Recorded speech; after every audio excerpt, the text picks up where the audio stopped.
Bonsoir à tous, soyez les bienvenus dans Planète Locale, l'émission de BFM Marseille-Provence consacrée à l'actualité écologique dans notre département. Notre invitée aujourd'hui, Séverine Fontapy. Bonsoir. Bonsoir. Merci d'être notre invitée. Vous êtes biologiste et cofondatrice de la fresque de l'économie régénératrice. On va parler notamment avec vous dans un instant des bons gestes que les entreprises peuvent adopter en termes écologiques. À mes côtés, comme chaque lundi, c'est Julie du Média Gommette. Bonsoir Julie. Bonsoir Sophie. Merci d'être là. On commence par l'actualité de la semaine. C'est parti.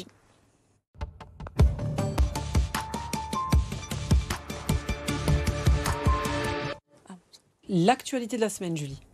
Eh bien, l'actualité de la semaine, c'est ce risque incendie sur lequel on revient, ce risque qui s'accentue au fil des années avec le réchauffement climatique et qui a une fois de plus marqué l'été 2023. Alors, pour vous donner une idée, chaque année, ce sont 300 à 400 millions d'hectares de forêt qui partent en fumée. La région sud, elle possède 1,6 million d'hectares de forêt. Elle est donc particulièrement concernée par la problématique des feux. Et c'est l'organisme Atmosud qui a mis au point un outil qui s'appelle SIMPAC, qui a été expérimenté pour la première fois cet été, qui permet d'évaluer l'impact sur l'environnement et la santé. On se souvient notamment de cet incendie à Cagnes-sur-Mer en juillet 2023. Et cet outil nous permet de voir que le panache, là, cette fois-ci, s'est diffusé vers la mer, qu'il a impacté particulièrement les villes autour, sans aller jusqu'à Nice. Mais voilà, l'outil permet de prendre en compte tous ces paramètres, dont le vent, pour donner une idée de la situation. Il y a un autre événement la semaine passée qui a permis de mettre en avant cette problématique, c'est le forum Envirorisque, qui a pris place au Technopole de l'Arbois. Quelles conséquences sur la santé et l'environnement ?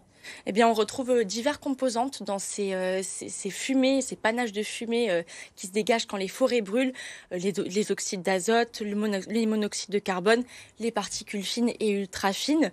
Et sans surprise, évidemment, à côté de ces composantes, des gaz à effet de serre qui sont diffusés, les arbres qui absorbent du CO2 habituellement le relâchent avec les incendies.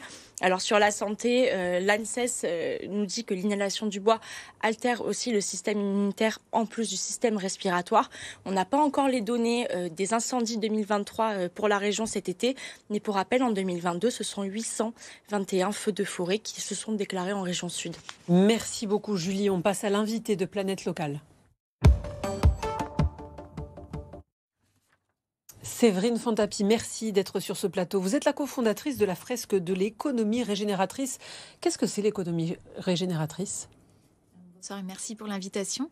Donc l'économie régénératrice, c'est une économie qui va se mettre au service du vivant, qu'il soit humain ou non humain.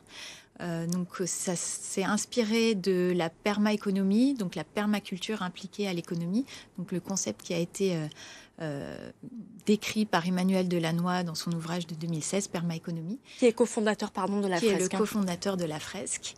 Et ces écrits et ces conférences sont tellement inspirantes que l'on a utilisé l'outil fresque, après avoir découvert la fresque du climat ou encore la fresque de la biodiversité, pour insuffler le changement dans les organisations, donc parler de l'économie régénératrice dans les organisations. Et cette fresque, elle se matérialise comment exactement ? Vous pouvez nous donner une idée pour visualiser ? Alors c'est un petit peu sur le même principe que la fresque du climat, fresque de la biodiversité ou toutes ces fresques qui sont nées depuis celle du climat. C'est très low-tech. On a un grand rouleau de papier sur une grande table, des cartes avec un titre, une image et un texte au verso.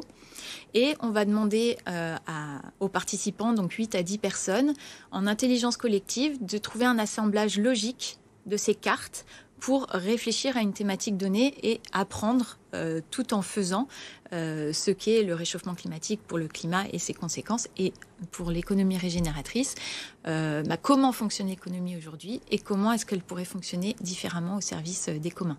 Et quelle est la réaction des entreprises quand vous leur montrez ça ? Vous êtes intervenu au So Good Festival, notamment le 15 septembre dernier, devant 574 entreprises. Comment elles réagissent quand vous leur montrez cette fresque ? Alors, on ne leur montre pas cette fresque, on l'a fait faire. Donc, c'est vraiment un atelier d'intelligence collective participatif. C'est pour ça qu'on réduit à 8 à 10 personnes. Et les entreprises sont généralement très favorables. Celles qui viennent à ce type d'événement ont envie de changer, ne savent pas forcément comment faire, entendent parler du régénératif, mais ce n'est pas encore très clair pour tous. Et donc, ils nous remercient d'amener de la clarté sur cette thématique de la régénération au service dans la régénération dans l'économie grâce à cet outil Fresque qui peut ensuite être essaimé dans les organisations. Est-ce que lorsqu'ils participent à l'atelier, qu'ils participent à construire cette fresque, ça leur donne des idées concrètes pour changer certaines choses dans leurs entreprises? Est-ce que vous avez des exemples? Alors, ces ateliers, donc, ça se passe en 3 heures et c'est clairement pas un outil prêt à penser où au bout des 3 heures, on a un coup de baguette magique, notre stratégie, notre plan d'action stratégique pour les 3 ou 30 ans à venir.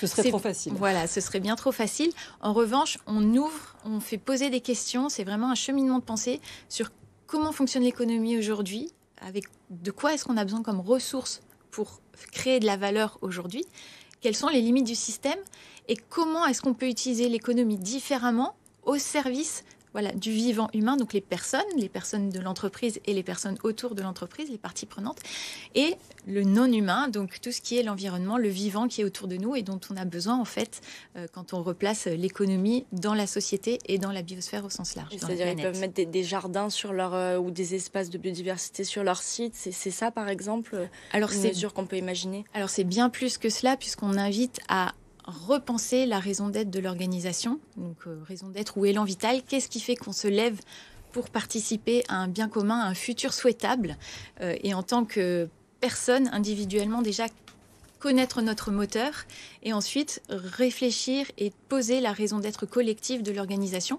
pour imaginer ce vers quoi on veut aller, et ensuite, seulement, on pourra définir le plan d'action stratégique. Ça va pas se faire justement en 3 heures de temps avec un petit post-it problème-solution. Justement, il faut casser cette image de on a un problème, on a une solution en face, une technologie. La technologie ne va pas nous sauver, ça va vraiment être une introspection et une remise en question de la façon dont on fait de l'économie aujourd'hui. On imagine que pour certaines sociétés, ça marche. Le noyau fait qu'on peut trouver des solutions. En revanche, pour certaines, c'est plus compliqué parce qu'elles n'ont pas d'avenir dans cette discipline, si on peut dire ça comme ça. Alors, c'est pas une discipline en soi, l'économie régénératrice, c'est un chemin. Une entreprise qui fait du plastique, par exemple. Et il va falloir qu'elle repense sa façon de faire. Elle va certainement devoir réfléchir bien en profondeur sur ce qu'elle amène ou ce qu'elle n'amène pas. Certaines entreprises vont effectivement devoir arrêter. Dans le plan de transformation de l'économie française, dans le Shift le dit bien, il y a certaines entreprises qui vont devoir arrêter et d'autres qui vont devoir naître des nouveaux métiers et de nouvelles façons de faire. Et on encourage justement ces pionniers qui vont pouvoir de nous montrer que c'est possible de faire différemment et amener toute la population vers cette bascule, vers une nouvelle économie et vers la prospérité. En France, par rapport au reste du monde, on en est où ? Par rapport au changement, au souffle qui peut être donné dans ce domaine? On est bien, on n'est pas bien, en retard, en avance? Alors, je pense qu'on a beaucoup de forces vives qui a envie de changer. On n'est pas encore très visible, mais on est dans les pionniers, les early adopters, ceux qui vont pousser et montrer que le chemin est possible. On a vraiment une belle énergie et si on voit toute l'énergie positive qu'il y avait au Festival So Good il y a 2 semaines à Marseille, il y a une vraie envie de changer et d'utiliser l'économie au service de ce futur désirable. Merci beaucoup Séverine Fantapi d'être venue sur notre plateau. On passe à l'objet avec Julie.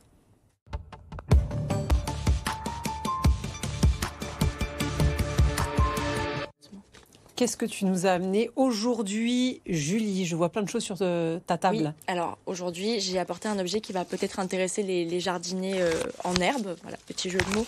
On va parler potager. Je vous ai apporté les graines de la maison familiale Agro-Semences basée à Rousset, près d'Aix-en-Provence.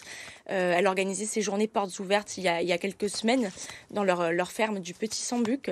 Ce sont des graines françaises puisqu'Agro-Semences s'appuie sur un réseau de producteurs. Elles sont bio également, c'est important de le préciser. En l'occurrence, il s'agit de la gamme La Semence Bio qui s'adresse justement aux amateurs de jardinage. Ce sont des plantes également qui poussent ici, qui sont plutôt des espèces anciennes. Ici, on a de la courge, on a deux espèces de courges différentes, des tomates cerises, puisqu'on est dans cette saison un peu particulière, on a à la fois des légumes, des fruits d'automne et d'été encore, mais aussi des fleurs comestibles, en l'occurrence le souci. Alors, vous pouvez les planter, bien entendu, dans votre jardin, pour ceux qui ont un jardin, et pour ceux qui n'ont pas la chance d'en avoir un, vous pouvez les planter dans des pots également. En tout cas, c'est précisé sur chaque sachet quand vous le pouvez. Voilà, que vous dire d'autre? On trouve d'autres espèces comme du panais, du rutabaga, des espèces qu'on n'a pas l'habitude de trouver dans les étals de supermarché. Vous avez toutes les explications au dos du sachet, en tout cas, même pour ceux qui n'ont pas la main verte comme moi. Voilà. Et c'est très bien expliqué avec les centimètres d'épaisseur de terre, le temps de luminosité. Merci beaucoup, Julie. Merci d'avoir été sur ce plateau. Merci à vous d'être venue, Séverine Fantapy, sur le plateau de BFM Marseille-Provence. Vous restez avec nous. On se retrouve après une courte pause. À tout de suite.